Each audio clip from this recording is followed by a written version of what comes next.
Bonjour, aujourd'hui une réflexion sur la fête de Hanouka.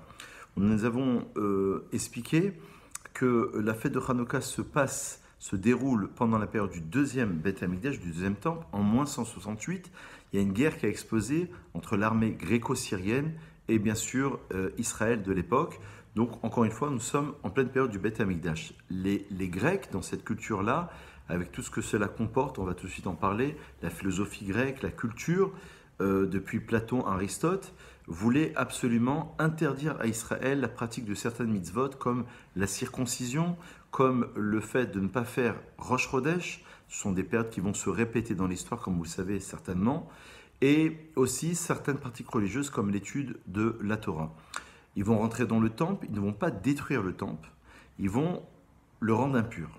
Voilà l'histoire générale, et donc les rabbins, la Gemara dans Shabbat, Talmud, à la page 21-22, nous propose toutes sortes d'explications pour savoir comment allumer la Hanouka, puisqu'on va se rappeler de cette bougie qui est restée allumée par miracle pendant 8 jours, alors qu'elle aurait dû rester allumée pendant juste quelques heures. Et quelle est la symbolique? La symbolique, c'est que la lumière, Ner Hashem Nishmat Adam, première grande idée, c'est de développer l'idée selon laquelle l'âme d'une personne, c'est une lumière éternelle. C'est une lumière éternelle. Cette lumière qui est en nous, c'est notre âme, c'est notre neshama qui nous relie justement au divin.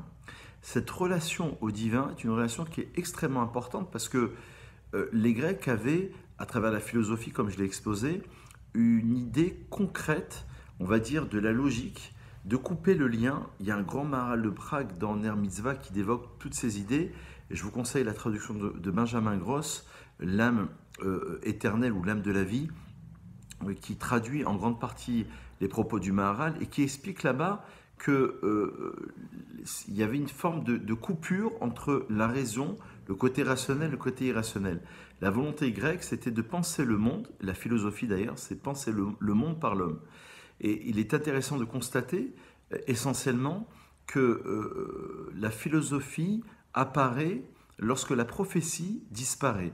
On se rappelle que à la fin du premier Beth Amikdash et au début du deuxième second temple, en moins 500 environ, on a la fin des prophètes. Haggai, Zacharie, Malachi, la fin des derniers prophètes, qui sont contenus d'ailleurs dans le Tanakh.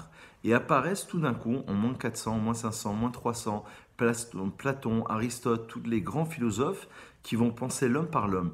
La prophétie, c'est de penser le monde, penser l'homme, à partir du divin, lorsqu'il y a une révélation. La volonté grecque, d'après le Maharal, c'était une coupure, une cassure, une scission entre le monde d'en haut et le monde d'en bas. Le monde métaphysique avec le monde justement physique.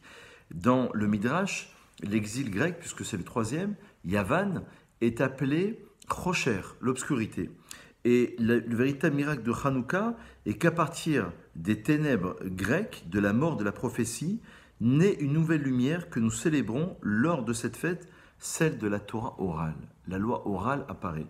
Et voilà que l'homme va devoir, tout au long de cet exil, de son histoire, essayer de comprendre le monde à travers la loi orale, à travers la loi des rabbins, à travers la transmission, à travers la logique, essayer de combattre la logique justement grecque.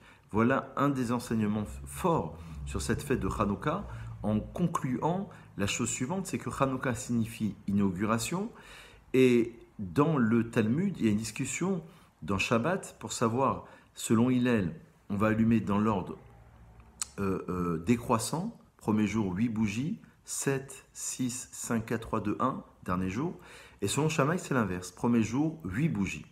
Alors selon Shammai, l'une des explications talmudiques, ça veut dire qu'il va falloir commencer très fort, augmenter la lumière pour arriver à l'unité. Selon Hillel, c'est l'inverse. L'une des compréhensions de Hillel, c'est de dire que Ma'alin Bakodesh, on va rajouter dans la sainteté, on va essayer de développer à partir de l'unité, arriver à une pluralité d'idées et arriver à une diffusion de la lumière divine dans le monde. Donc voilà un combat dans cette histoire de la fête de Hanouka, idéologique, philosophique et évidemment spirituel. Bonne réflexion, mais j'aurai l'occasion de refaire une autre vidéo concernant la fête de Hanouka. À très vite.